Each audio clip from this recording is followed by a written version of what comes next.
ગુજરાતમાં આવનારા દિવસોમાં હવે થશે ઉપદંડકની નિમણૂક। 2 મંત્રીઓની જગ્યા ખાલી થતા તેમને મંત્રીમંડળમાં સ્થાન મળતા હવે એ જગ્યા ખાલી પડી છે, જેના કારણે આવનારા દિવસોમાં ઉપદંડકની નિમણૂક છે એ કરવામાં આવશે। જો કે આમાં પણ અનેક નામોની ચર્ચા છે એ ચાલી રહી છે।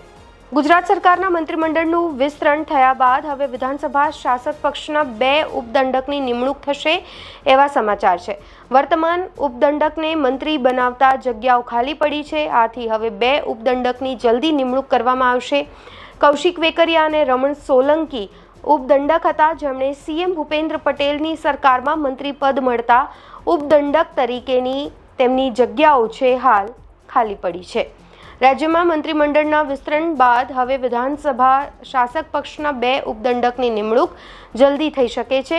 આપને જણાવી દઈએ કે વર્તમાન 2 ઉપદંડકને મંત્રી બનાવતા તેમની જગ્યાઓ ખાલી પડી। કૌશિક વેકરિયા અને રમણ સોલંકી ઉપદંડક તરીકે જવાબદારી નિભાવી રહ્યા છે। જો કે હવે ગુજરાત સરકારના નવા મંત્રીમંડળમાં તેમને સ્થાન મળતા ઉપદંડક તરીકેની તેમની જગ્યાઓ હાલ ખાલી પડી છે। માહિતી અનુસાર શાસક પક્ષ બાદ વધુ 2 ઉપદંડકની નિમણૂક કરવામાં આવશે। સૌરાષ્ટ્ર મધ્ય ગુજરાતના ધારાસભ્યોને જવાબદારી સોંપાય તેવી ચર્ચાઓ રાજકીય વર્તુળોમાં વેગવંતી બની છે।